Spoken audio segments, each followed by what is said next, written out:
Whoa, whoa, whoa, whoa, whoa, whoa, whoa, whoa, whoa. Wait, what's the problem? This isn't a, this is not a Jet show. So what? So how about this? Manning lobs it. Boris alone. Touchdown, New York. Oh, come on. I don't want to hear this. Why not? Super Bowl champions. Doesn't matter.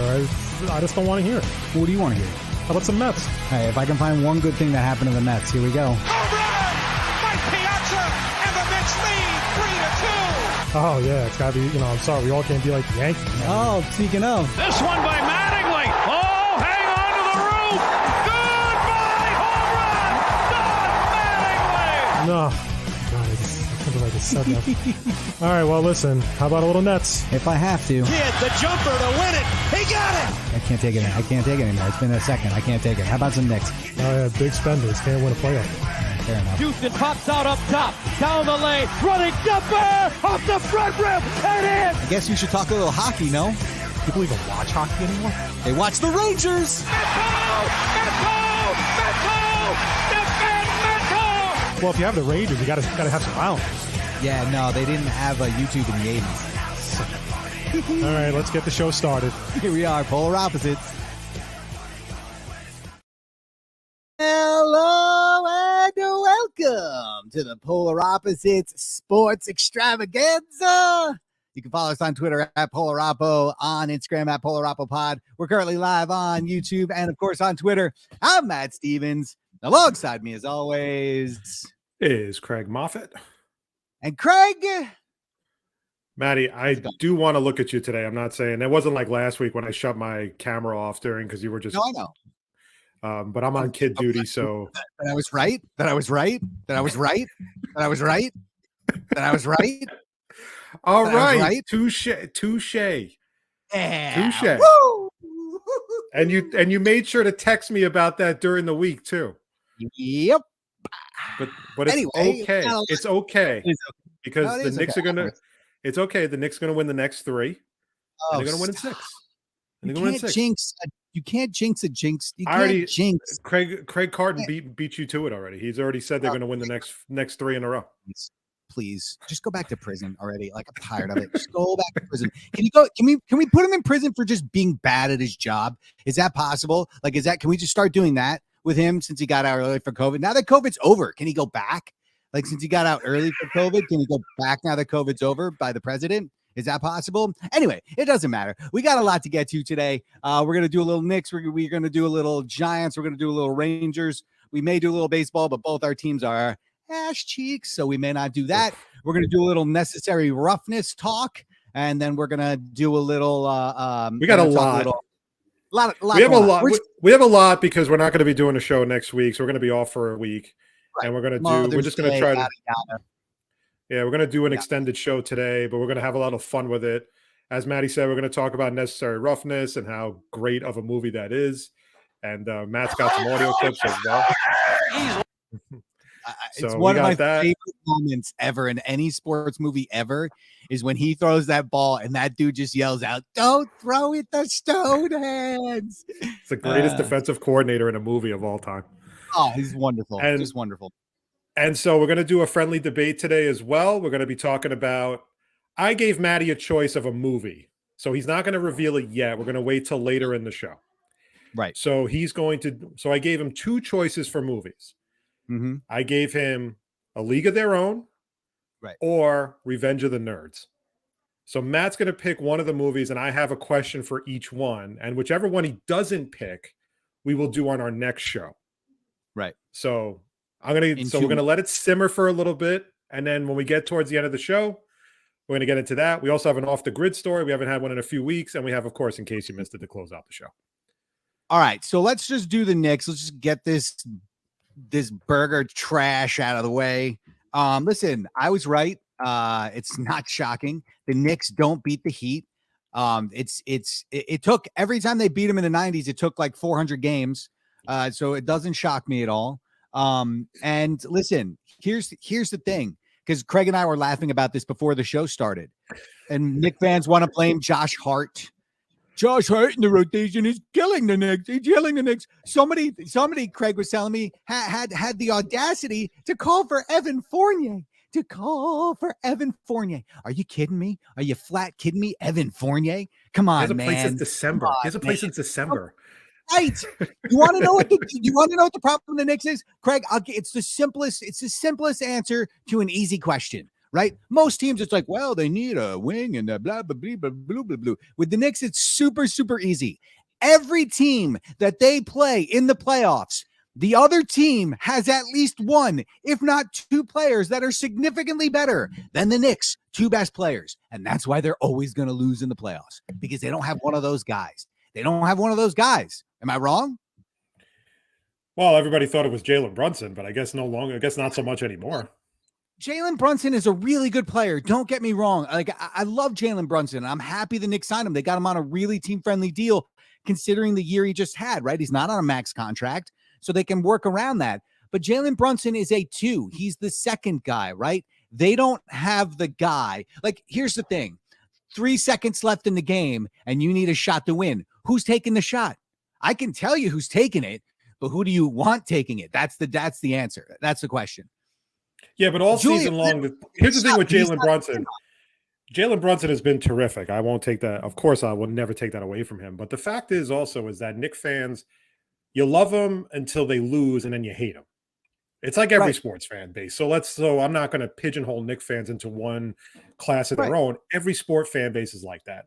You love the guy until you hate the guy. For weeks, when Josh Hart was playing well and the Knicks were winning games, everybody was like, oh my God, Josh Hart's the greatest thing to come to New York. And Josh Hart, this, Josh Hart, that. They lose game 3. All of a sudden now, Thibodeau is too reliant on Josh Hart. We can't be reliant on Josh Hart. That's why you brought in Josh Hart. Like, you brought in Josh Hart to come off the bench, supply terrific defense, which he does most nights, and provide a little scoring. That's it. You used to have that guy in a way in Cam Reddish, but Cam Reddish stunk. So you traded him to the Blazers and got Josh Hart. And Josh Hart has embraced being in New York, has embraced the challenge. I don't understand what you guys are complaining about. They're complaining because they thought they were going to the championship, Craig. They thought they were winning it all. Here's the crazy part. You know who helped win game 2 for the Knicks when the Knicks were down by 7? Josh Hart. So it's like, I don't get it. So a vigorous swig from my Golden Girls mug. Yeah. So game 2, picture this: Madison Square Garden, Tuesday. Exactly. Night, right. You loved him in game 2. Now you hate him in game 3. So I guess that means you might love him in game 4. Okay. May I have a moment to talk to Knicks fans? Please. I'm going to mute my mic. The floor is yours. Thank you. Knicks fans, I implore you right now, stop behaving the way you're behaving. It's crazy. You celebrate one win in the playoffs as if you won a championship, which you've never come close to. But more importantly, what's happening right now is you're making every team and every team's fan base hate us more than they already do and want to beat us more than they already do. You're making it fun for them. Fly under the radar. Your team has been abject garbage for most of your lifetimes, you idiots out there. If you're under the age of 25, you don't know what it's like. You don't know. Hell, I'm 47. You know how many titles I've seen? 0. Okay, I don't know what it's like. The 90s, we made it to a final, but we lost twice. Okay, so stop. Just stop. Stop behaving like idiots with the bing bong and that fat guy who shakes like he's like getting electrocuted by a stun gun or something. Stop it. Because all you're doing is making it that everybody hates us more than they already do and wants to see us lose badly. Everybody hates us. They would rather see any other team win right now but us. And it's because of you, Knicks fans. It's not the team. I think the team's kind of likable, to be honest with you. But the fans are wholly unlikable in every way, shape, and form. So just shut up, because you don't know what winning is. You don't know what winning is. You don't know how to win. And that, proves it. You celebrating on 7th Avenue like you won the championship after one win or one round. That shows you don't know how to win. Because half you idiots, right? I guarantee this, Craig, and this is the part I'll end on. Half you idiots, when you see a guy celebrating after a touchdown or a big 3, you're probably like, act like you've been there before. Well, guess what, Knicks fans? Act like you've been there before, even though you haven't, forever and ever. Now you know, and knowing is half the battle. G.I. Joe. There we go. All right. So that's the thing, Craig. Those are words to live by from Maddie, and I concur. I'll just But leave like, it at that. But when it comes to the Knicks in the nuts and bolts in the game aspect, it comes down to the fact that the Knicks just don't have the two best players on the court.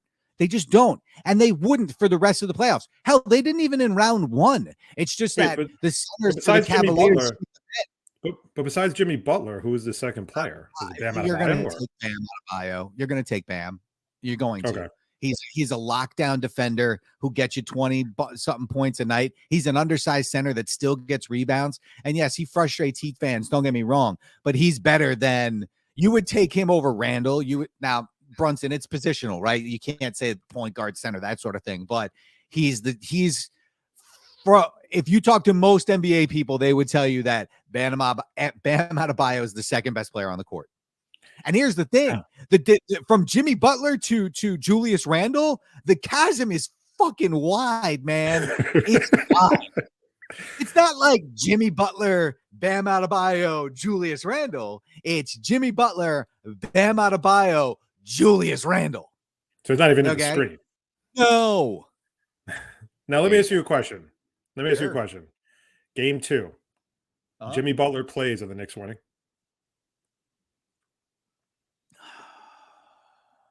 Just a fair question, because is his ankle still hurt? Like, does he try to play through the ankle? Does he not hurt in game 1? If he's trying to play, the swollen ankle, he had to sit out, obviously. So let's say, if his ankle if he decides to play through it, maybe the swelling goes down enough for game 2, but it's still bad. Like, it's still not good. They don't win. Okay. All right. And that's fair. It's a fair assessment. I mean, and here's the thing, because I've been saying this a lot to Heat fans too, because they came at me with, you only beat the Heat by 6 with Jimmy Butler out. And I would come back with them at, well, you only beat the Knicks by 7 with no Julius Randle, and Julius Randle isn't as good as Jimmy Butler. Right. Yeah. So like this, the same thing can be said. I'm not a huge fan of that. Not a huge fan of that narrative. Like, oh yeah, you only beat them because of this. You lost. You beat the guys on the floor, man. Like, suck it up. Like the other day, I saw it's harder to play those teams. You know what I mean? The backup. Sometimes it's harder to play that team. Actually, they come with extra energy. This morning was kind of funny because I was on Twitter and this guy put a picture. He was talking about the Jets defense, and he was a Dolphins fan, and he went back to the game where the Jets beat them 40-17, like week 3 or 4, whatever week it was, and he's like, "Yeah, had the Dolphins just run the football all day on the Jets, they probably would have beat the stupid ass Jets." And the guy goes, "You guys lost 40-17. Like, it doesn't matter. You wouldn't have been able to run the football all day." And he takes one clip of Raheem Mostert scoring from 12 yards out to give them, and they were down 12-0 already. And everybody was like killing this guy. Yeah, you play the team that's on the court, the field, whatever, and that's it. And if you're the other team, like, you suck it up. Like, that's the way it is, man. And you can't complain when you lose, because you can't celebrate then when you win. Right? Then the Heat fans shouldn't have been allowed to celebrate game 1, right? Because it shouldn't have counted, because Julius Randle was out and Jalen Brunson had body soreness and whatever. But Craig, what it comes down to is this: if the Knicks somehow win the next 3 games, what'd you say? No, I said guys get hurt all the time, and that's how teams just adjust. And the thing is, the Heat almost won that game without Jimmy Butler. I mean, Brunson got hot late in the 4th quarter, and so did Hart, and that's what pretty much sealed it. But I mean, also, like, that shot clock violation was bogus, things like that. It's okay. Like, the Knicks got a couple calls or whatever, but like, I don't want to hear anything about, like, here's what I will not accept from Heat fans. I will not accept. You can come at me with my team sucks, my fans are idiots, my owner's a douche. Like, you can come at me with all that stuff because it's all true, right? But the thing I will not accept is you guys bitching about the refs. Shut up. Jimmy Butler goes to the fucking line if somebody breathes on him wrong, okay? Shut up. You get every call in the world. So when you don't get one, I don't want to hear you bitch and moan. But that's what they elaborate. But that's what they push. They push the one call they didn't get, not the 50 calls they did. Like, that's what every team does. Like, Craig, in game 1, the Knicks had like 60-something points in the paint and shot like 20 free throws. Like, are you kidding? You're telling me that the Heat just there was never any contact on those plays? Like, come on, man. Like, we all know there's contact on every play, just when they choose to call it. So the Knicks got a call. It's not going to help them in the end. It's going to take one more game to beat their ass. So game 3 tomorrow night in Miami. Game 4. Game 4. My apologies. That's all right. Game 4 tomorrow night. It's been a pretty good series. I mean, I don't know. I mean, it's been competitive. I think the Heat have probably outplayed the Knicks a little bit. I think Brunson and Randall going 0 for 10 from 3-point yesterday was a little tough. And then, wait, hold on. This was my personal favorite, okay? I forgot about this part. So this is a quote from Jalen Rose after the Knicks game. And when you hear this excuse as to why the Knicks struggled, you're just gonna you're gonna probably like crack up. Here it is. Quote: "When you're the road team, you got to pay attention to that weather and that heat. It affects the endurance of your muscles and causes tiredness. The Knicks, in particular, are making shots in the paint, but they're missing shots outside of the paint, in particular from 3." End quote. So basically what he's saying is the reason why the Knicks couldn't hit a shot yesterday was because the Miami Heat, the actual heat, not the team, the temperatures in Miami, where the air conditioning is on in an arena, by the way, at least I hope it is in Miami, I mean, are the reason why they lost. The heat, the weather. Sure. I mean, I'll take it if you want to make Now, here's the thing. This is not the Knick players complaining. So I'm not even gonna. No Knick player complained at all. This is Jalen Rose talking about why the Knicks lost that game yesterday.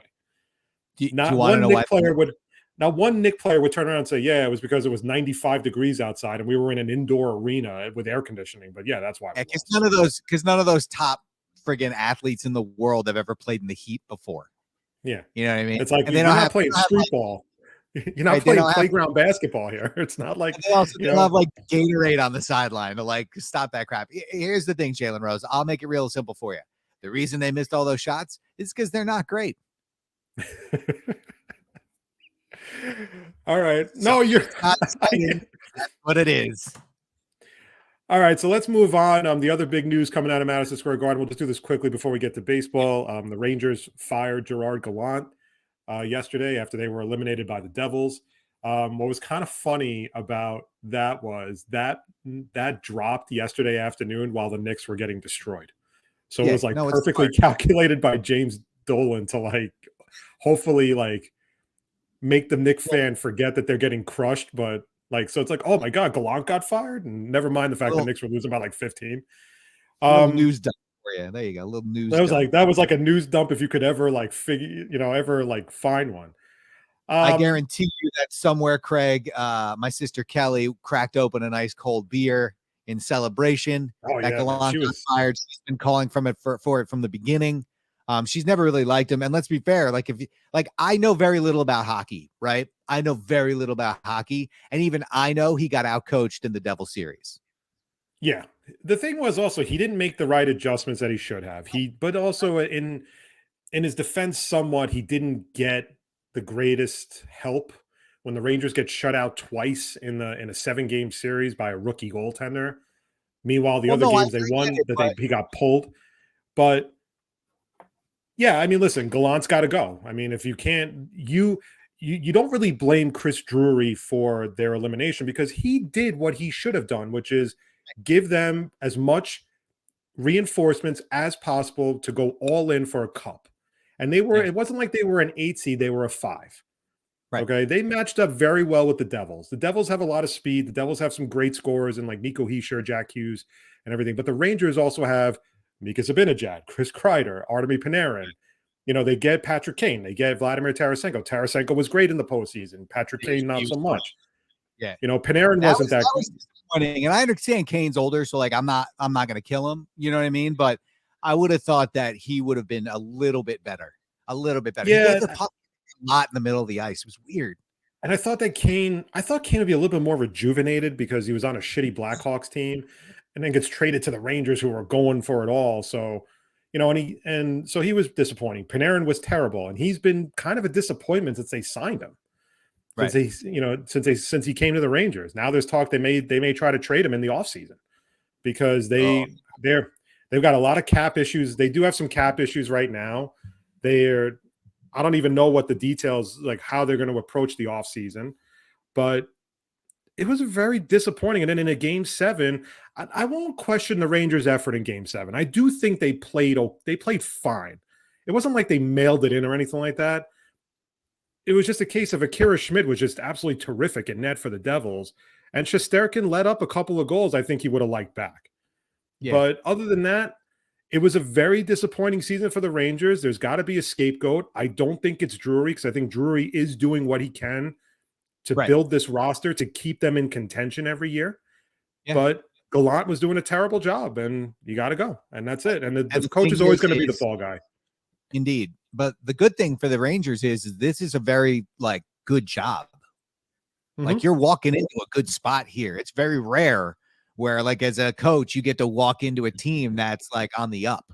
You know what I mean? So, well, the early reports are, okay, let me rephrase that. There are no early reports on who the coach is going to be. The early rumors. Yeah. The rumors, the polar opposites rumors. And I'm just going off the fan base and Twitter, is the fans want Mark Messier to be the head coach. And the thing is, I'm not a big fan of that, because has he ever coached anywhere? He's never coached.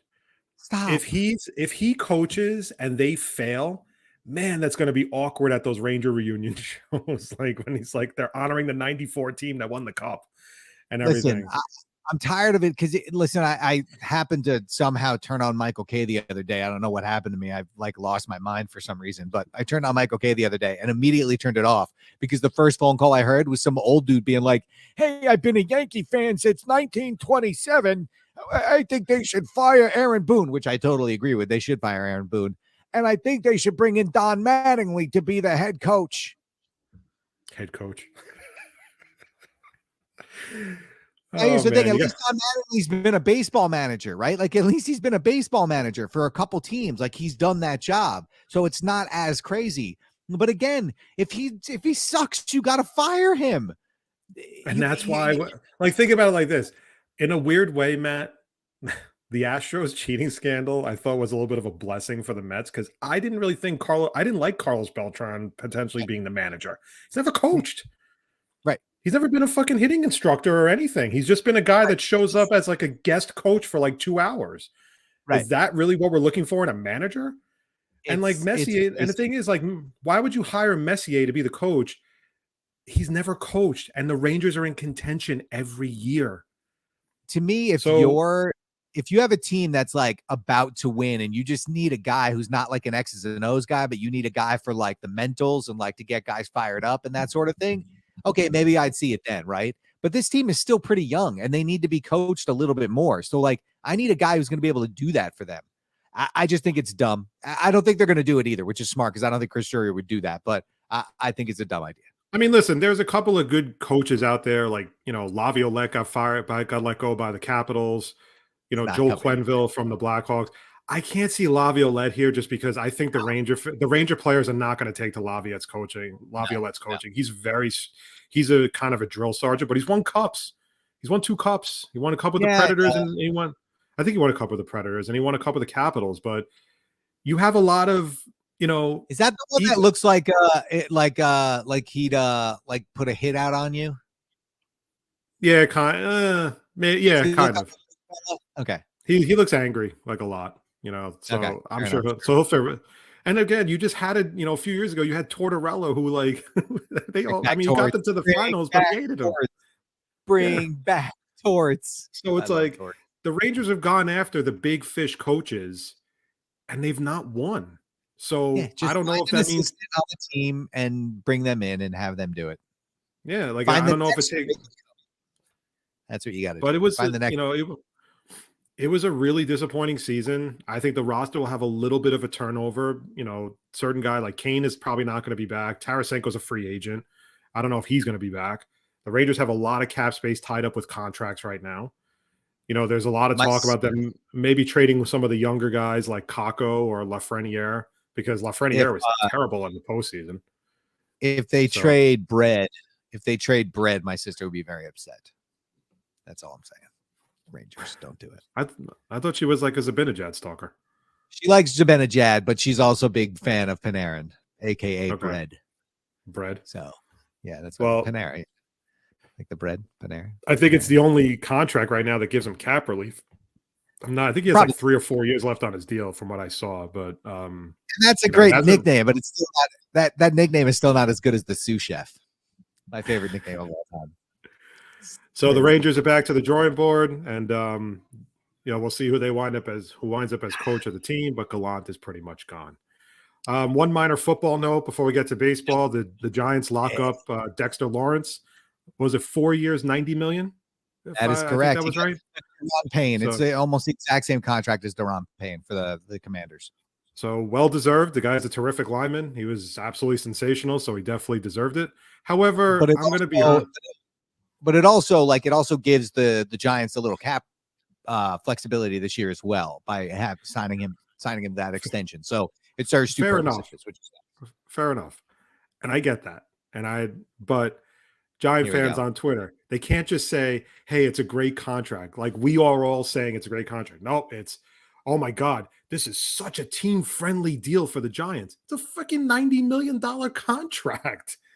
But like it's team friendly in that like he didn't go over what market value was. Like he didn't become the next highest paid guy. I think that's one of the dude that signed that. It's not Donald is the highest. Jeffrey Simmons from the Titans, I think, is the next one. So Payne is either 3 or 4. And then it's just really up to the Jets and Quinnen Williams at this point. So that's going to be the other. What it allows them to do, though, it allows them to have a little cap flexibility this year, and it allows them to keep him on what will be a team-friendly contract in the 4th year of this contract. Let me put it that way, right? Because by year 4, I love it for him, and he's a terrific player. So like I love it for him, and good for him to be locked up for the next 4 years, and Dayball's excited about it. They showed him at the first day of camp or like one of the OTAs after he had signed the deal. Like, so it's great, and the Giants are taking care of their own. So that's great. Here's what I will not do, Craig. I will not, because people started to do this on social media the other day, and my head almost exploded. I will not allow anybody to go back and try and tell me that David Gettleman may not have been as bad at drafting as we think because they re-signed Daniel Jones and stupid Dexter Lawrence. You could all get the fuck out of here with that shit, all right? Get out of here, okay? Because he was terrible. Look, I'm sorry. Any GM, if you are hired by an NFL team and you can't get the first round right, then it's not about the first round, you idiots. It's about round 4, 5, 6, and 7. That's where you pieces as the GM. The first round is where you can. It's more likely you're going to hit than miss. Right. It's those 3rd, 4th, and 5th round picks that set the foundation for like your team. Those are the guys when your linebackers get a little older, and you can release them now because then you could save the cap money, and then you could put this kid in who's been learning for the last 2 years, and then he just comes right in, and it's like a seamless transition. So I will not allow like George W. Bush getting normalized because he paints little stupid fucking pictures now. I will not allow you to do that with David Gettleman, you idiots. Stop it. But it's a pretty solid signing all around, and it's good. So the Giants keep one of their own. Let's jump to baseball. Yankees and Mets the Mets are just freaking terrible. Like I don't even know where to begin with them. Yankees, on the other hand, see, I'm willing to give the Yankees. Did they lose 2 out of 3? To the Rockies? They were losing 10-5. So it's just been disaster. It's been a disaster. 13-6 now. 13-6. Only down by a touchdown. We got this. See, if it was in Mile High, I'd have a little bit more like optimism, but at Citi Field, I'm like, no, it's done. I will say this, Greg. I will say this one thing. The Yankees have been terrible most of the year. Part of that is injuries, but whatever. But I will say that they've actually played the Rays pretty tough this weekend. It's 7-7 in the top of the 10th right now. So they've played the Rays pretty tough. They could have just rolled over. I hate to use the term grinding because every time I think about it, I think of Luis Rojas, who used to use it after every loss that the Mets had. So, but in the Yankees' defense, he used to use it all the time. He used to drive me nuts. And, we're grinding. Yeah, dude, you lost 15-1. You're not grinding. They mailed it in. Okay. Like you don't grind out a 15-1 loss. Right. The thing about the Yankees, and this is why I'm going to give them a little bit more of a pass, is because of their injuries. And that's normally a card I don't like to play for any team, for any of my teams but listen, man, when you lose Judge, you lose Stanton, you lose Donaldson, you lose Severino, you lose Rodon. Now Rodon may not be back until July at the earliest. chronic is out? back problems. Chronic, not the good kind of chronic. Not the good kind of chronic that I'll be partaking in after this show. The bad kind of chronic. But the thing is, when they asked Rodon's like, "Yeah, I don't think I'll be back in July, but I might be." Like, he's not even committing to a July return. Straight thieving. Think about all those injuries, though, right now on the team. I mean, that's a huge part of your lineup right there. Stanton, Judge, and Donaldson. I mean, whether you hate Donaldson or not, he still provides power. So just Judge alone is enough for I'm throw everything filter. But so the thing is, I'll give the Yankees a little bit more of a pass because of that. So the thing with the Mets is they're relatively healthy. Their whole lineup is healthy. Right. Their pitching staff is only down Quintana now and Carrasco, but they have Senga. They just got Verlander back, who pitched pretty well his first start. He gave him, and then you have Scherzer, and now the thing is they're all slumping at the same time. Listen, and that's Craig, the thing that's just been incredibly frustrating. Like, it's just you can't lose. You can't get swept by the Tigers. You lose 2 out of 3 to the Nationals. And now you lose 2 out of 3 to the Rockies. And they do this. And the one thing I've always said, and even maybe when we were doing polar opposites, I mentioned it too. The Mets never seem built to win 7 or 8 in a row. Like, they'll win 2, they'll lose 1. They'll win 2 again, they may lose 1. But I don't see them going on like a 10-game winning streak anytime soon to get back into this mix. And they also are kind of lucky because the Phillies haven't been that great to start the season. And the Marlins have been kind of like wishy-washy as well. Right. But again, I don't know. Like, I don't know what. I mean, you can bring up Ronnie Mauricio to play second base. You can bring up Mark Vientos because they're killing the ball in Syracuse, just like Alvarez was and just like Beatty was. Other than that, though, I don't know what else can be done. Because Scherzer came back. He was terrible in his first game. Verlander pitched well, but the Mets couldn't hit. And they couldn't hit on Friday. They managed to make a Nimmo home run stand up. Senga pitched pretty well in that game, though. But it's like, again, you're just seeing more of the same. And now today they put up 6 runs and then they give up 13. So it's like, I got the answer for you, though, Craig. It's very simple. They're just going oppo from what they usually do.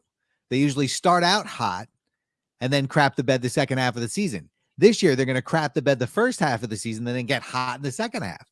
They're just switching it up. They'll be fine. They're still going to make the playoffs, man. They're going to make the playoffs. So are the Yankees probably. Yes. They're going to hit. Your lineup is too good for it not to hit the whole season. And that pitching is going to come around. Like, okay, assuming that Verlander and Scherzer don't just fall off a cliff, which they are 39 years old. So it's definitely possible, but I can't imagine they would fall off a cliff that badly from last year to this year. You know what I mean? So, like, you just got to give it some time. Just give it some time. They're going to be fine. So can I use it's cold outside in Detroit, and that's, but if it was hot, it'd be like yes. Can I just use that as an excuse? Does that work? And then you can go back to my team where, because he's the most useless friggin' human being on the planet, stupid Aaron Hicks got thrown out at home in the top of the 10th because he's worst. But by the way, there's a great video that was on, I want to say it was either Twitter or Instagram, of who they last play at home before they were on the road. You remember the last series? Was it the Guardians? Guardians. Guardians. Yes, we don't say Indians anymore. Sorry, yes, I know. Native Americans. They were doing the Yankee roll call, and they got to Aaron Hicks, and he wouldn't acknowledge them. Good. It took him forever to acknowledge. He would not acknowledge them. It took him like a good 30 to 45 seconds before he finally said, he just did some little thing, but it cracked me up. I was like, man, Hicks is salty right now at the Yankee fan. Hicks better watch himself because there's rumors floating around the world that Jason Dominguez is going to get called up. And if he gets called up and Judge comes back healthy, the odd man out there is probably going to be Hicks. It has to be Hicks. He'll probably be DFA'd at that point. I mean, just pay him the damn money, man. Shit, you have it. Stop with this crap. Stop. It's like Brian Cashman, come out and say, I made a mistake. I screwed it up. I'm sorry. Aaron Hicks is not good at baseball. We're not going to play him anymore. You don't ever have to see it again. Words to live by, man. So there's plenty of baseball season to go around. I won't get too worked up about the Mets, but it is frustrating that you're losing to all these bad teams. And these are this the is an teams you're easy. supposed to win to pad your win-loss record for when you do go on a skid against good teams. And like I've always said it, the Mets always tend to play down to their competition. They always tend to, make something easy look difficult, and it's just very, very frustrating. Before we go to necessary roughness, we were talking about it before, but we never talked about it now. But the Randy Arozarena showboating at third base, and the social media reaction was kind of funny because it was basically trying to portray Yankee fans as like salty and sore losers and all that stuff. And I just tweeted back, I wrote, I would have hit him twice. Because I was like, I mean, look, I'm all for, you want to get a little pumped up after a home run that gives you the lead, have at it. Okay, I get it. All right, it's bad enough the bat flips are getting out of control on like long fly balls to left field, for crying out loud. But watching Randy Arozarena and like the Rays itself, it's the team itself too, that they're just like incredibly douchey. Like, well, did you see they've won a lot, Craig? Don't you know that they've won a lot of World Series to strut around like this? I know. Randy Arozarena at third base stops and poses. The guy in center field does like a Willie Mays Hayes catch to end a game. Like, remember when like he first makes the catch and he cradles it, and like Lou Brown goes, "Don't ever do it again." Right? And then you have who's the shortstop? Is that Franco, Wander Franco, or is that? And like he kind of did this little like, tossed, and then you have Kevin Cash like condoning this behavior, and then he has the nerve to get pissed off when Arozarena gets hit. I was like, he deserved to get hit.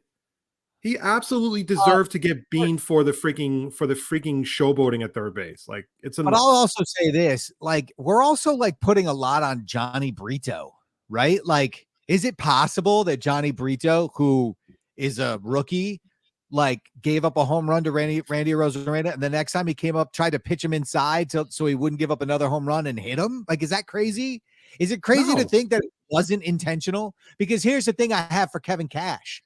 Kevin Cash, your team hits the Yankees all the time. They hit the Yankees a lot, but it's always a mistake. It's always an accident when you guys do it. It's never intentional, but every single time the Yankees hit the Rays, it's intentional. You guys, So here's what, Kevin, why don't you just go shut your mouth? All right. Deal with your own nonsense and shut your mouth. Your guy got hit. He didn't get hit in the face. He didn't get hit in the head. He got hit in like the tush. All right. Deal with it. And the first time he got hit in the elbow guard too. Like that big elbow guard they use now. So like, but are you surprised? I mean, I would have probably hit him because I don't like to if I was a pitcher, I wouldn't be. And I would say that about any player. I don't like and the thing was, the score when he hit the home run was 1-0. The showboating doesn't bother me. I don't really care because everybody does it now. I mean, I watched a reliever in the 7th inning on the Guardians when the Yankees were in Cleveland, when he got a strikeout with the team winning, celebrate like he had just won the World Series, like thumping his chest and pumping his fists. Like, it's just the way it is, man. That's how baseball is now. Like, that's what they're doing. Everybody celebrates after everything, every little accomplishment. It's like 9 innings of participation trophies. You know what I mean? Yeah. And so, like, that's fine. I don't care about that. But the other thing, too, is that if you show up the other team and you get plunked in the ass, you can't complain. You can't have it both ways, man. Yeah, like I saw my relief pitcher go crazy after he won the World Baseball Classic, and he was so excited and pumped up, tore his ligament, and he's out for the season. Yep. Only the third greatest injury-related thing of all time behind Grammatica. Oh God, I remember, and I watched that game live when Grammatica did it, and I could not stop laughing, man. One of the great memories I have. I mean, and it wasn't even Martin Grammatica too. It was Bill. It wasn't even that good. It wasn't even that good of a kicker. It wasn't as good as Martin was, but that's why he celebrated so much, because he wasn't. He went airborne. He went airborne, and then the ACL just went the other way. Oh, so great. Glorious time. You are listening to the Polar Opposites podcast. You can follow us on Instagram at PolarOppoPod. You can follow us on Twitter at PolarOppo. And you can subscribe to our show courtesy of Apple Podcasts. Like and comment, leave us a 5-star review because it makes us feel oh so special at the end of the day to keep doing these shows for you. Or So, don't. You know, don't I do that. never do. I never leave reviews or leave ratings. I don't give a fuck. I listen. I subscribe. That's how I do it. If I unsubscribe, you know, I don't like it anymore. Done. Yeah. So don't unsubscribe to our show. Right. Oh, I didn't. Not yet anyway. I may at some point, but not yet. All right. We still have Off the Grid. We still have our friendly debate. We still have In Case You Missed It. But right now, Maddie. Yes, sure. We are going to take a turn down sports movie lane to one of our favorite classics. Indeed. From the 1990s that I don't think people give enough attention to or appreciate that much the way we do. And that is, I believe it came out in 94. It was either 94 or 93. And that is the classic comedy Necessary Roughness. So for all of you must who don't, show some respect. Too loud. So for all of you who don't know the movie, for all of you who have seen the movie, you know what it is. But basically the general part of the movie is it is the Texas State Fighting Armadillo football team, and they're going into a season where they have to basically start all over because all the guys from the team before were all convicted of like bribery and like all this other stuff. And there's all these videos of them taking cash payments in the opening scenes and everything. And Chris Berman's just kind of going through all the things. And they hire Ed Straight Arrow Gennaro to coach the team, who is very big into no boosters, none of that stuff and everything. So literally the whole team is eviscerated because they have to try out. They have to have open tryouts for the team. So now I will fast forward now to the next part where basically he brings in his coach, Wally Riggendorf, who's played by Robert Loggia. And Robert Loggia is fantastic. And he's basically the best defensive coordinator I think I've seen, like, or just best coach I've seen in a movie by far. And he recruits a 34-year-old quarterback named Paul Blake, played by Scott Bakula. So the list goes on and on. They can't put a team together. And now it gets to the point where they have to recruit Sinbad, who plays a physics professor and has a year of eligibility to play football for the Armadillos. He hasn't played football in like 5 or 10 years, by the way. And they play both ways. Yeah, and they play Iron Man football because none of the other players can meet the academic standards because the dean is a prick. Right. So, and there's that. Now, let's see, what clip do you want to play first? If you have it in any type of order, or do you have it like... No, so like, here's what I thought we would do. So like some of the crazy weird stuff that happens, right? You have the scene where the dude who's super into martial arts decides to take matters into his own hands, right? Okay, so that's Eric Samurai Hansen. He's the only guy who doesn't play both ways on the team. He's the only he's a linebacker. Either just the quarterback. Yeah, Blake doesn't play it either. Blake doesn't play both ways. Here we go. So basically, the rival is the Texas Colts, right? They're like the best team in Texas, and they just make fun of Texas State the whole time. And the last game of the season is against the Texas Colts, where the linebacker on their team, Flat Top, hates Paul Blake and just wants to kill him and basically destroys him in every scene. So finally, Eric Samurai Hansen has had enough, and he just goes off. And not only that, now you got to hear the best part of this scene, if I hope you have it, is when the referee is breaking down the penalties. Here we go. Illegal contact, number 51, Senkutsu elbow thrust to the up back, Orimawatsu roundhouse lunge kick to the quarterback, Takatomi insword block to the, shoot, never mind, 15 yards, first down. First down. Now that was out. Now, so of course, over time, the team sucks in the very beginning, and then it winds up getting good because then all of a sudden they bring in Kathy Ireland. They bring in Kathy Ireland because they need a kicker, right? Right. So now the funny part about this movie is they're playing the Kansas Jayhawks, and it's her first game. And this freaking 350-pound lineman just crushes her after she makes the kick, right? Now, no penalty called, no like unsportsmanlike conduct or anything. Like, they could have got 15 yards like ahead and for and whatever. Welcome to football. Yeah, and then she kicks him in the balls, and that's it. So welcome to ball. So My favorite character in this movie by far is Manu the Slender. Right? The big Samoan dude who's Blake's roommate. He's like 350 pounds. Like he's just like a freaking beast. And do you have the clip of him when he sacks the quarterback?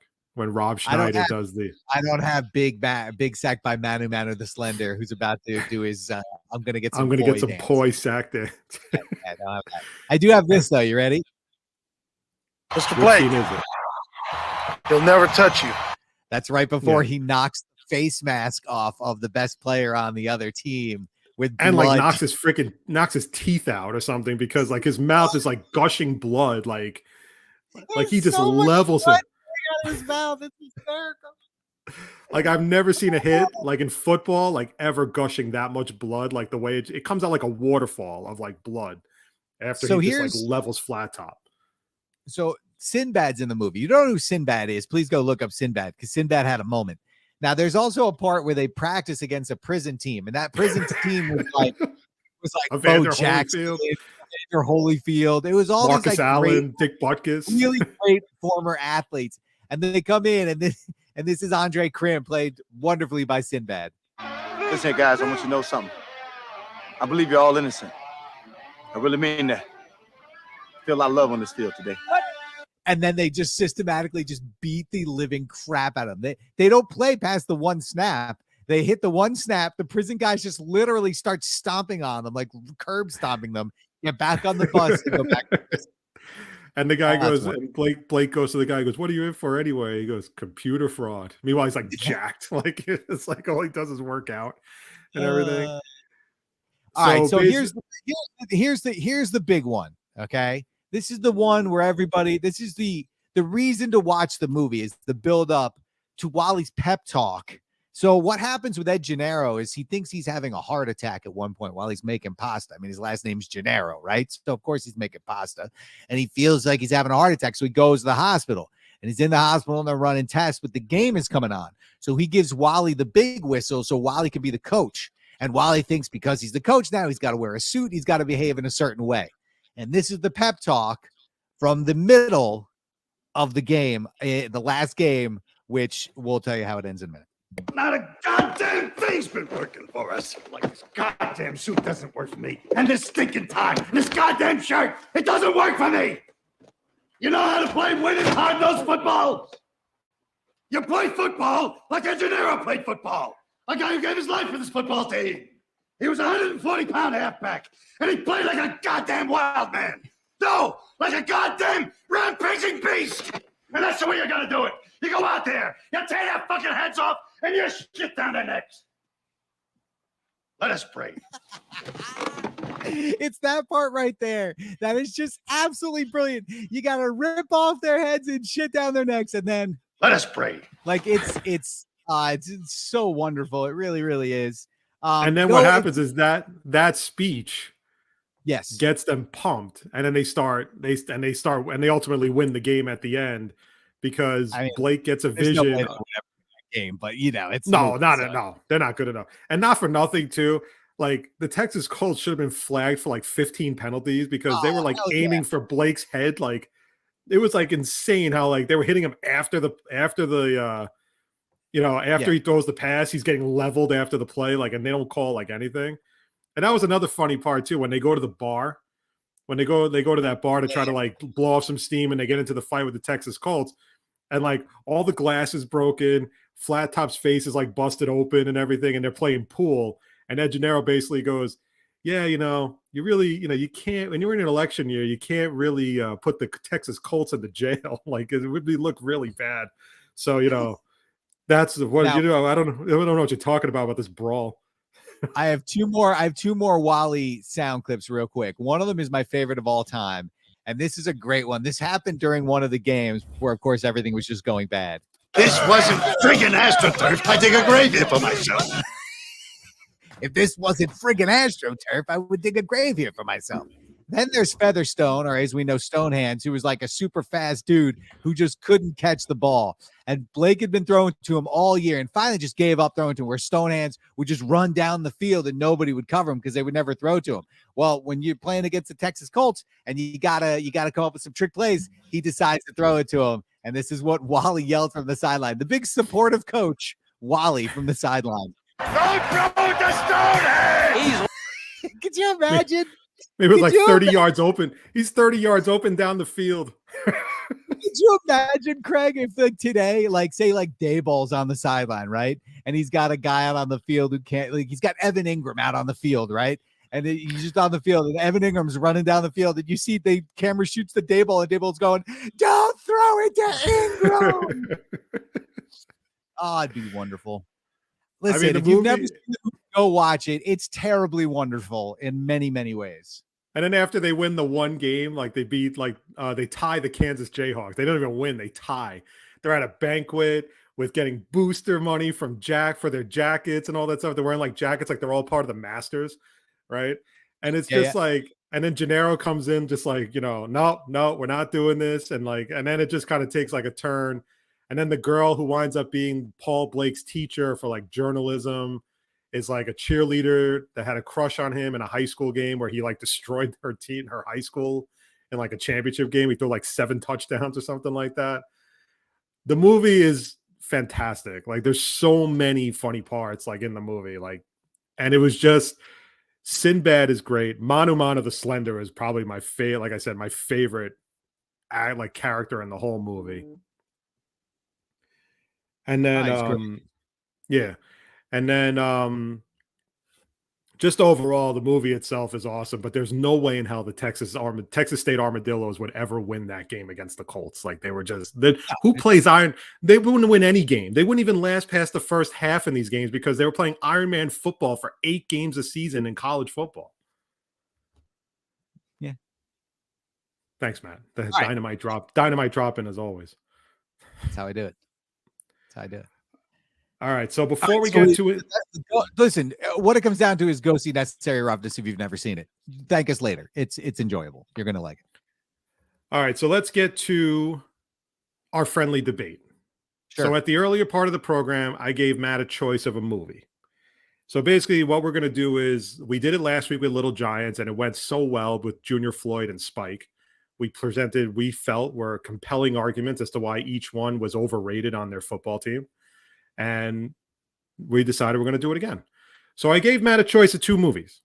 I gave him A League of Their Own and Revenge of the Nerds. And now, whichever one Matt doesn't pick, we are going to do the next show, which will be after Mother's Day. So Matt, which film would you like to talk about in our friendly debate for this week? A League of Their Own. A League of Their Own. Okay. So here's the question.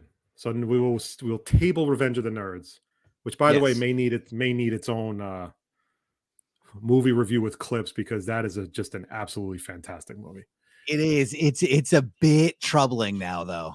It's a bit troubling with some of the things that happen. Bestiality. Not just that, all the hidden camera stuff, and it's a bit troubling. It's a bit tough. You know, I mean, it's a bit troubling. Okay. So here it is, Matt. Yeah. The friendly debate, you get one option. You have to plead your case as to why you think this person is. Sure. Do it. Who was the more annoying character on the Rockford Peaches? Kit Keller or Dottie Hinson? And you have to pick one. Kit? Kit's her sister, the pitcher. Oh, her. It's not even close. All right, so you're going to take Kit. You're going to take Kit. I'll take Dottie. Yeah, not even close. Go ahead. I mean, everything, the entire movie, everything. Oh, you're my big sister. I'm so jealous of her big sister. I'm so jealous of big sister. The entire time, thinking that she never got any of the love, just bitching and moaning the entire time about her sister, who, by the way, was a better baseball player. Sorry, Kit. You were a good pitcher. Don't get me wrong, but you weren't great. And Dottie was great. And you had such envy. You such a little annoying butt. I hated that character so much with how annoying she was.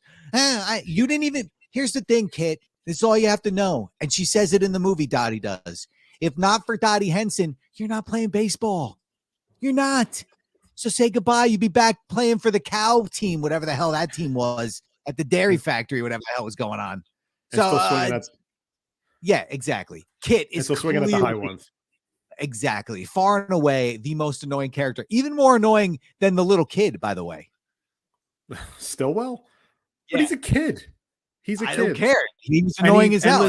And as far as still I'm more concerned, he got more justice from getting that mitt to the face from Jimmy Dugan than Kit Keller got in the whole game. Fair enough. Right? Agreed. Like we all wanted to kick the shit out of that kid. And I still basically think Dottie dropped the ball on purpose. Dottie did drop the ball on purpose. I will go to my grave thinking Dottie dropped the ball on purpose. So here's what I'm going to say. This is why I Good. think Dottie Hinson is the more annoying character of the two. She spends a lot of the movie, I'm sorry, whining.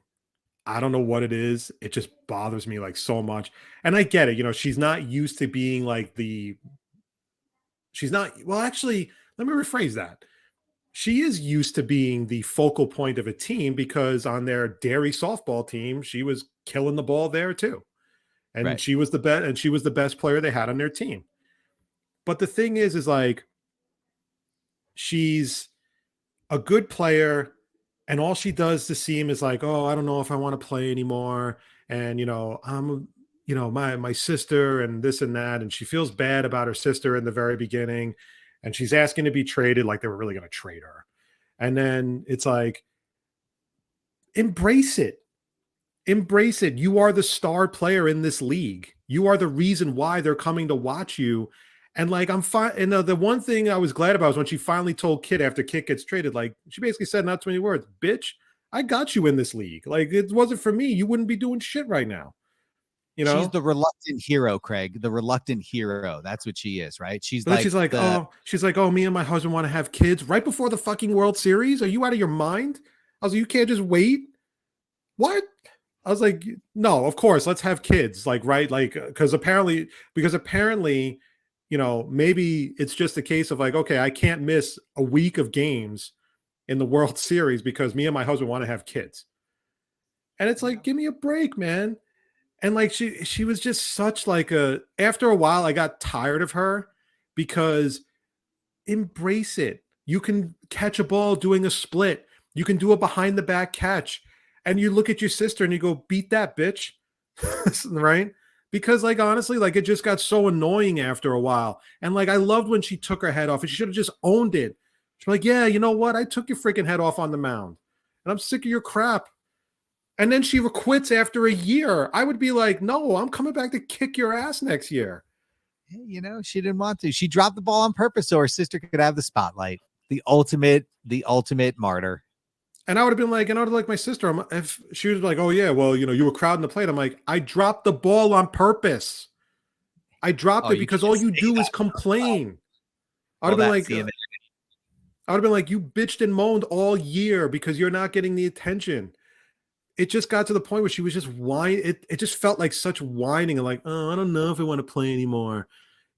Personally, I think the Rockford Peaches would have won if Marla Hooch wouldn't have gotten married during the year. Who fucking gets married during a baseball season? It's like, come on. I mean, come on, though. You got to let Marla have her moment. No guy ever paid attention to her before. Come on, man. I can't begrudge her that one. If it had been Madonna, you can't wait till after the season? She was in love. Come on. No guy had ever said that. Most guys thought she was a guy, for crying out loud. You can't wait till it takes 9 months to book a wedding. The church was probably not even, of course, the church is available the week of. I mean, come on. I'll see you next season. You can't just like, okay, we got married, back to playing baseball because I'm telling you, she couldn't wait. I mean, and then Dottie's like, yeah, no, I don't know if I want to play anymore because I want to have kids. What? I was like, you couldn't wait. Like I said, I said it just got to the whining time, Craig. It was a different time. She's like, oh no, I don't want to play anymore. I'm going to leave. She threatens to leave like 3 times during the movie because, she can't handle the fact that her sister is a big baby about doing this and doing that. I mean, come on, Maddie. Dottie Hinson, listen, I hated Kit Keller. I would have beamed her too. I would have taken her head off with the bat, with the shot across, when hit the ball right on her head. But the fact is like Dottie just made it so much worse because all she does is complain. And I'm like, you're the star of the league. I mean, what more do you want? The owner doesn't want you to do anything. And you're like I feel it's like the league is doing shit. And then Dottie saves the league, right? With her behind the back catch and doing a split. And then when the league is at its high point, she quits. She just goes, yeah, I don't know. Me and my husband want to go have kids because my husband took a sniper bullet to the foot. And so our life just flashed up in front of us. Come on. You seem really upset about this. It's just like, I thought about it so much. And I'm like, she's such a good player. She's such a good player. It was on TV too the other day. That's what brought this up. That's why I was like, okay, we got to talk about this. I can see Craig like lying in bed at like night, like can't sleep. Oh, stupid Dottie Henson. What are you walking away for?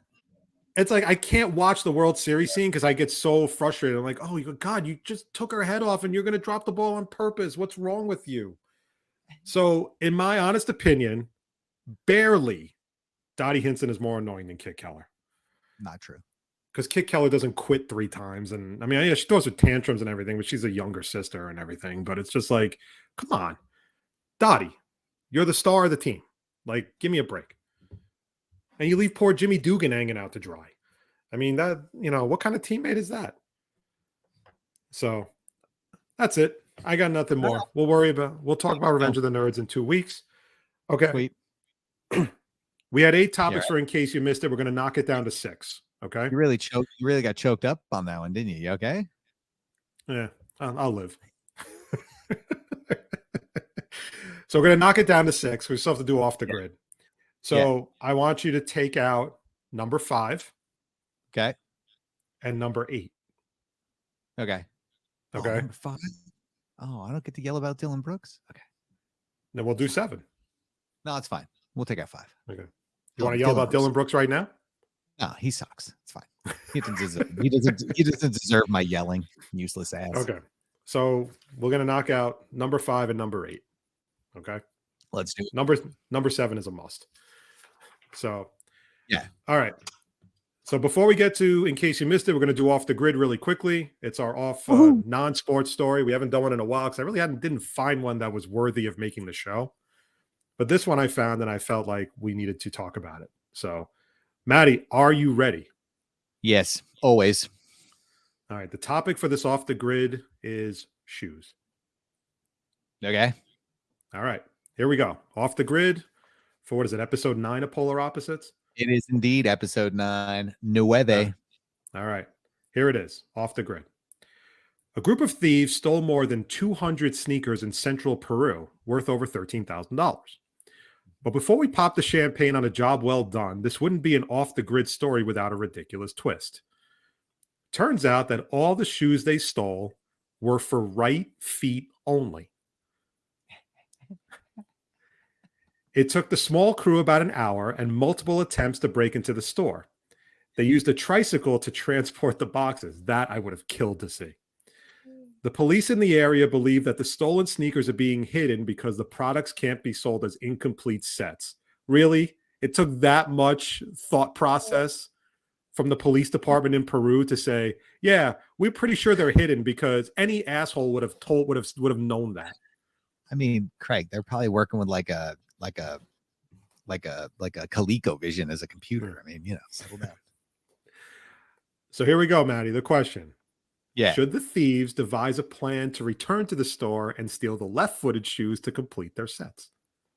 I mean, I hope they do, but no, they most certainly should not. Because if you're like the Peruvian police can't be that bad, right? Where they can't figure out to just have somebody just sitting at the store like 24 hours a day for the next year, right? Like just, hey, what's your, you, Jimmy, you're on duty today? Okay, go sit by the shoe store for 12 hours. You know what I mean? If you see a tricycle, give us a call. But here's the problem, right? You stole 200. You stole 200 right-footed pairs of sneakers, right? Which is fine, and you need the left ones. The problem is you don't know which. Even if you try to steal the left ones, you don't know where they match at this point. You'd have to stop and make sure you have the exact match of each sneaker. Otherwise, it defeats the purpose. It's going to take you forever to figure out what matches with what. This is spectacular on so many levels But like the idea that you would steal sneakers and you wouldn't steal, like, how were the boxes set up? Did they just have one shoe in the box? It's so I don't know. understand how this even works. But to not check, right? To not check. I mean, like, even the people who check you out at a shoe store open up the box, make sure that there's a right one and a left one in before they check you out, right? Like, even they do that crap. Like, come on, guys, you got to be better than that. You've come up with a master plan to use a tricycle to steal sneakers. That's a master stroke. And you didn't even bother to look if there was the other parent, the other foot in there. Oh boy. Well, the problem is, remember, you're on a time limit because you broke into a store. No, I know. So you got to be in and out really fast. You got to be in and out really fast. It's almost like when people go to a bank, you know, they make sure they just kind of take a hand and they just scoop up all the money and put it into a bag and then hopefully don't get caught. But these guys, at the same point, maybe take 3 less pairs of shoes and look in one of them to make sure all the shoes are there. That's all I'm saying. Maybe steal 195 pairs of shoes and make sure that the left foot is in there as well instead of 200. That's all I'm saying. That's all I'm saying. All I'm going to tell you is I would have loved to have been a fly on the wall in that safe house when they found out that all the shoes were right-footed. What do you mean, Steve? What do you mean there's only one shoe in there? Oh, man. Offense is going to be so mad. Like, they were like so confident that it was $13,000 worth of sneakers. They were like, oh, yeah, this is great. And they steal nothing but right-footed sneakers. Now, if I can take this as a glass half full moment, now you just have to find 200 people that only have a right foot, not a left foot. It's like a one-legged man and an ass, and then you officially have a one-legged man. You got to find you got to find 200 people that have only right feet. But are there people that have 2 right feet? Is that a thing, or were they just walk in a circle? Unless you did something with like, the Blade Runner guy, Oscar Pistorius, the guy who was like, killed his girlfriend and all that shit. You can find 200 people like that if you want. I don't know. It's going to be tough. The fence is going to have a hard time pushing this product. He really is. They really are. It's going to be a tough one. No left feet. I mean, that's like the opposite of the Daniel Day-Lewis movie. Yeah, my right foot. Exactly. That is like a wow. Well, I mean, listen, it just, that to me, man, it's like they were probably popping, they're probably going crazy. Like, yeah, this worked out great and everything. And then the next day they realized it was nothing but right-footed sneakers. And oof, man, that's rough. Someone's got to take the fall for that one. The guy in charge of quality control ended up in a ditch. Yeah, that's a lot of finger pointing right there. Off the Grid is done for this week. I knew Matt would like that story. I mean, that's a feel good. That's wonderful. I mean, that's just Schadenfreude on like so many levels. It's like you may have to go Ocean's 11 and try to figure out how to steal the left-footed sneakers now. So, best of luck, Peruvian guys who stole those sneakers. Yeah. Enjoy it. Enjoy. All right, Off the Grid is over, and it is time to close our show the only way we know how to close our show, with a little in case you missed it. Oh, sorry. Hold on. Fucking, oh, God. What? Relax. I don't know why I won't play from the beginning, but it won't. All right. Not playing from the beginning. I was running a sound check before to make sure. Yeah, you got the rainbow with the wheel of death. In case you missed it, 6 topics, anything goes, all opinions legal, all opinions matter. Maddie, are you ready? Oh, I thought there was one more. There we go. Or hold up. All right. Number 1, in a bit of surprising news, the Milwaukee Bucks fired head coach Mike Budenholzer after they were eliminated in the first round by the Miami Heat. The Bucks were the first number 1 seed to be eliminated in 4 or 5 games since the league moved to a best-of-7 format. Budenholzer arrived before the 2018-19 season, won a championship in 2021. His offense helped Giannis win 2 MVP awards, but he was also criticized during their first series with the Heat for not making proper adjustments on Jimmy Butler, which ultimately led to their elimination. Maddie, how much influence did Giannis have in getting Budenholzer fired? I don't know. That's a weird one. I don't know. I mean, I think that he probably had. Here's the thing. They ran it by him, and he obviously didn't say no, because if he said no, I like Budenholzer, guess who's staying on the team? Budenholzer, right? Because your whole deal at this point as GM is to make Giannis happy, right? So he obviously didn't buck against it, but I'm not sure how much he was like leading the charge as well, right? So I think it's somewhere like he's sort of non-committal about the whole thing. And you can also tell because like Giannis doesn't do stuff like this.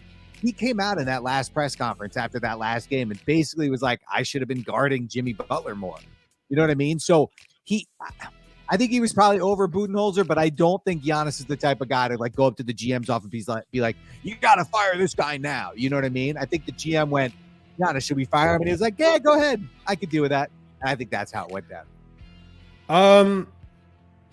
There's a lot of talk now about Giannis not staying with the Bucks. I think after his contract runs out, and guess who the first team is that's rumored to get Giannis? The Knicks. Of course, it's the Knicks. It's always the fucking Knicks. So, look, you know how I feel about the NBA. I feel it's a player-run league, and I do think that his influence is going to matter. And I do think that they are going to ask him what he thinks. And if he says, fire the guy, they're going to fire him because the whole point is pleasing Giannis right now. He is their best player. He's one of the top players in the league. They want to make sure they keep him.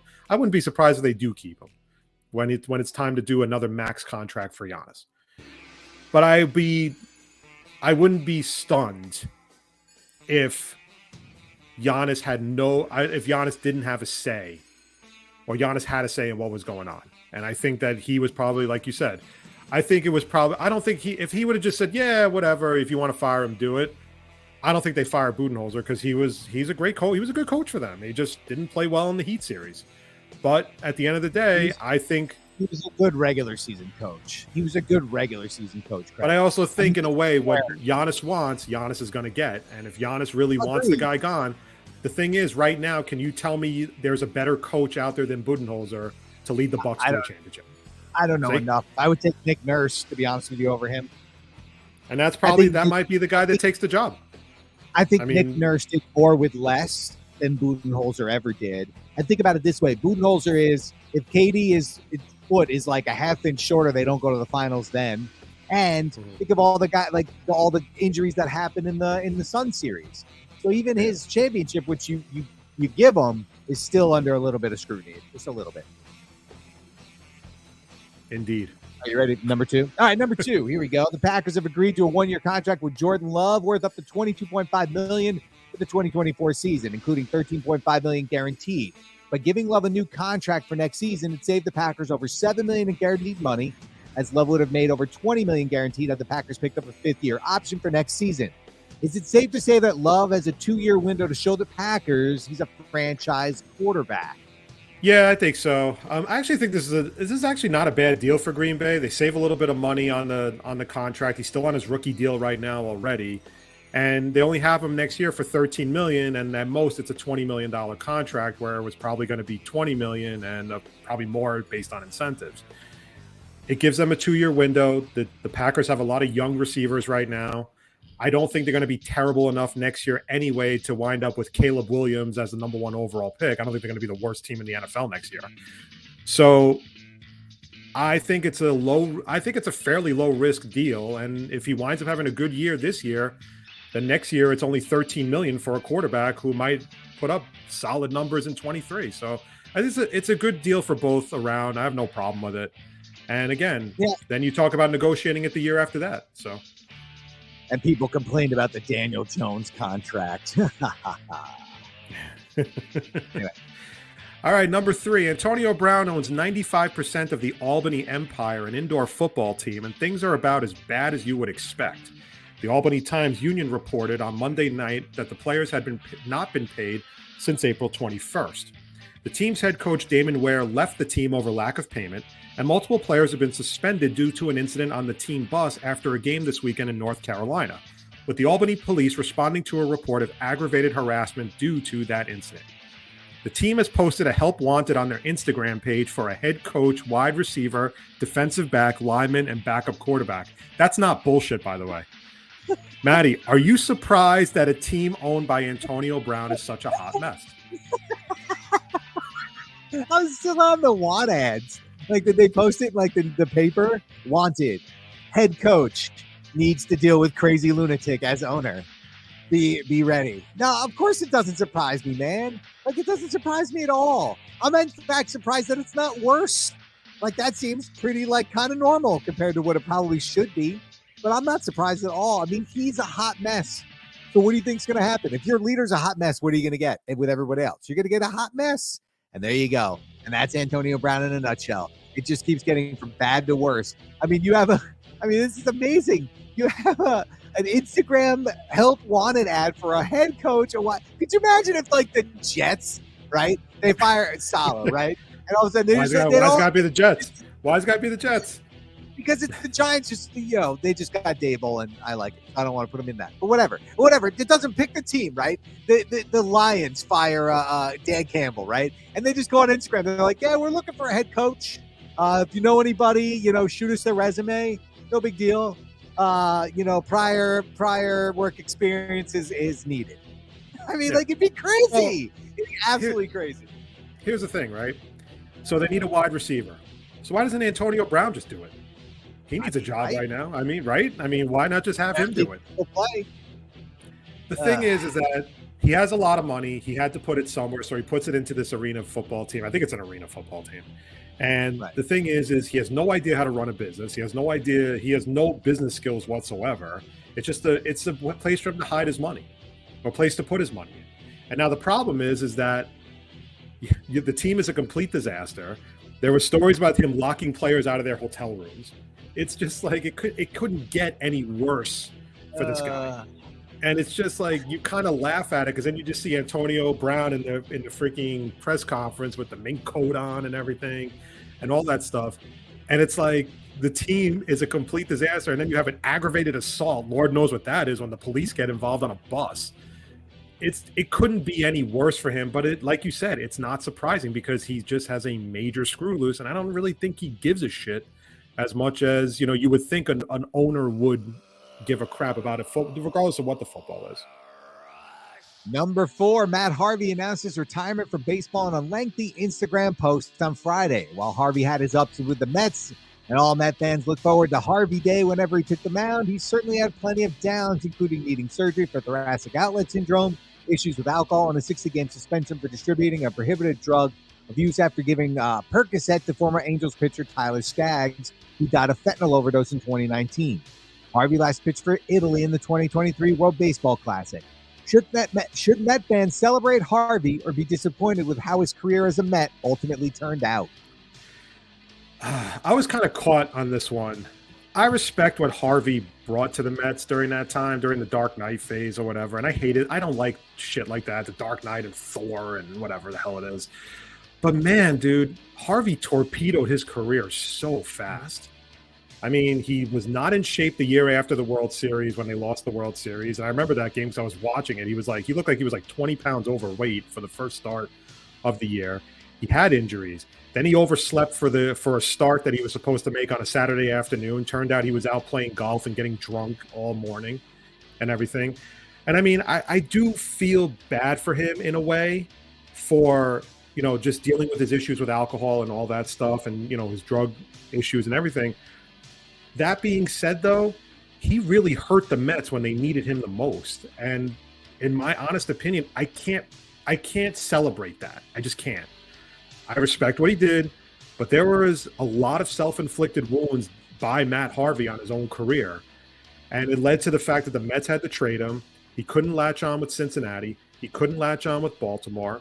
I think he tried one more time with the Angels. And then you get this story of him giving Tyler Skaggs, who I assume, and I hate to use the term, he was a drug addict, but you gave him pills when he was probably had a drug dependency issue. So it just got to the point for me where I hated what happened with Harvey, but I have a hard time celebrating him because the negatives to me outweigh the positives. He also didn't do it for long enough.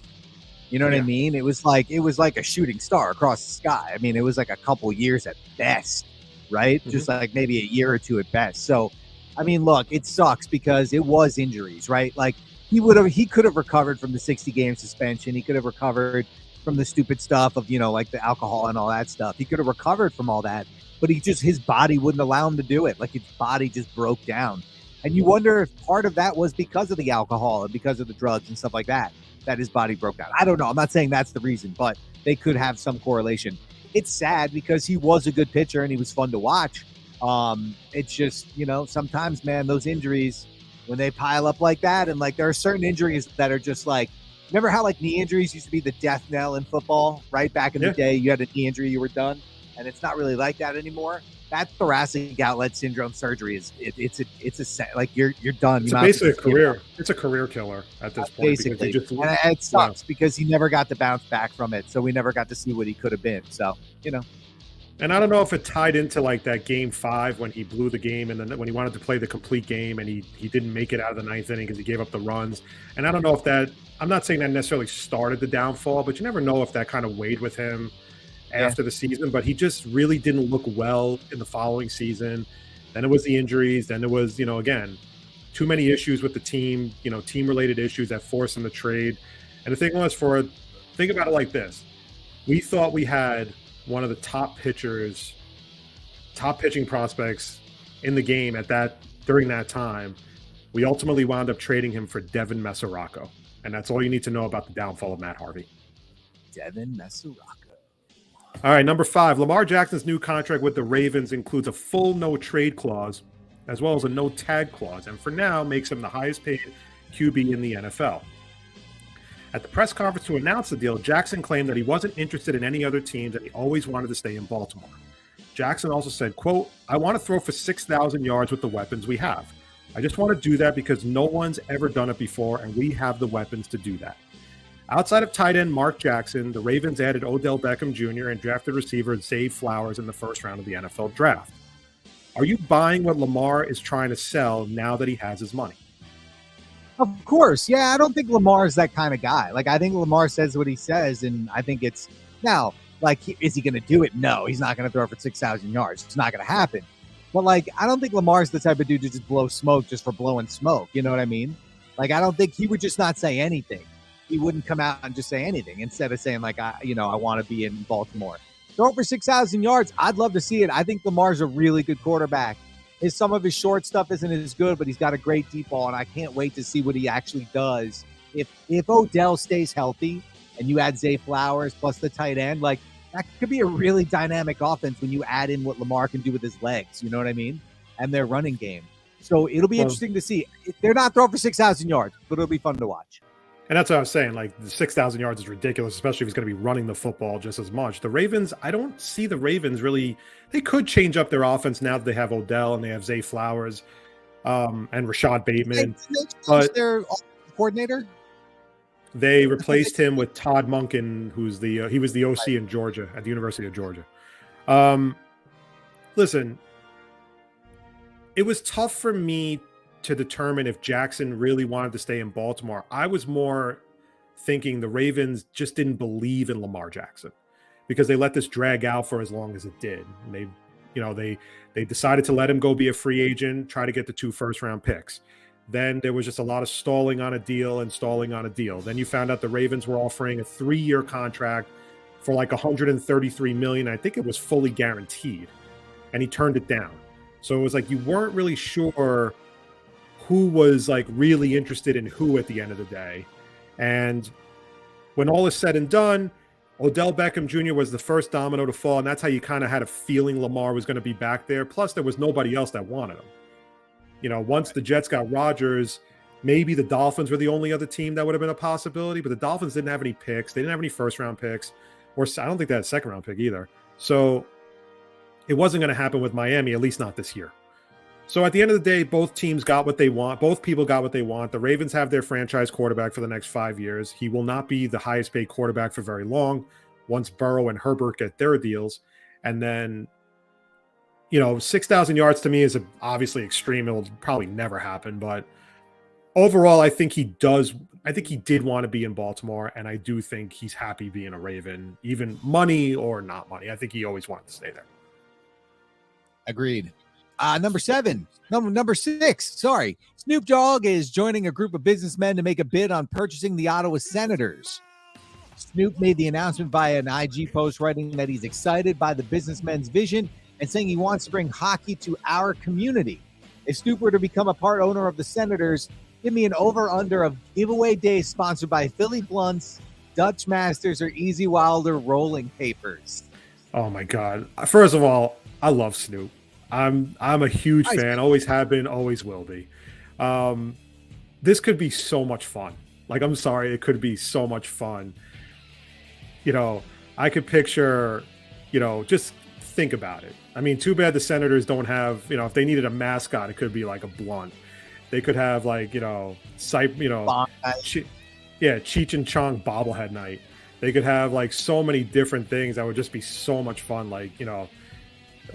I mean, Jesus, the like mini humidor sponsored by Dutch Masters, like to give away for blunts and all that stuff and everything. I hope he does become part owner. Like, I think it would be pretty cool. I think Ryan Reynolds is trying to get in on this. He's involved too. Also. Yeah. He's with like. I mean, it didn't say like how likely Snoop will be, but he joined a business ownership, this group to buy the Senators. And I think it would be awesome. Like, I would love every minute of it. I'm curious how many games he would attend, but it would just be amazing. Think about post-game concerts think of every weed related, Cypress Hill, or, just selling edibles at the stadium. You know what I mean? I mean, imagine if the Ottawa Senators have a home game and the season runs until 4/20, till April 20th. I mean, my God, the possibilities are endless and I could see like easily over or under. Give me an over under of 7 giveaway days sponsored by Philly Blunts and Dutch Masters and all that stuff. Nothing. I'm down. Speechless. No, I'm down for it, because here's the thing: like, we got to get to the point where your owners are going to become more in the forefront. If you look at what Deadpool did for Wrexham with McMenely or whatever the dude is from It's Always Sunny, like Rob McElhenney, yeah. Like, they've done so much for that team that they've like actually moved up to the next stage. Now, Ottawa's a professional team. I get it's a totally different thing, but it's still good to have that, like, Magic Johnson's part of the team that bought the Commanders. You know what I mean? Like, you want that sort of famous face to be out in front for the group that you're bringing in. And Snoop Dogg would be an excellent representative for everything hockey's trying to do. Yeah. All right. In case you missed it, is over. And this episode of The Polar Opposites is over. And we'd like to thank everybody for checking us out, whether on Apple Podcasts. You can follow the show on Instagram at PolarOppoPod. You can follow us on Twitter at PolarOppo. Plenty of reels going up for our past shows. So just be on the lookout for all new material. We're definitely trying to do it as quickly as we possibly can. We're not going to have a show next week. We'll be back the week after.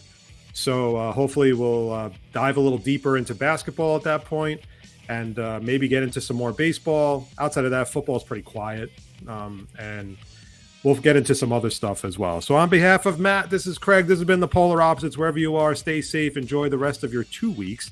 Happy Mother's Day to all the moms out there in advance, including Matt's. Matt's got a new boy, has got a baby boy. And Matt, sign us off. Bye.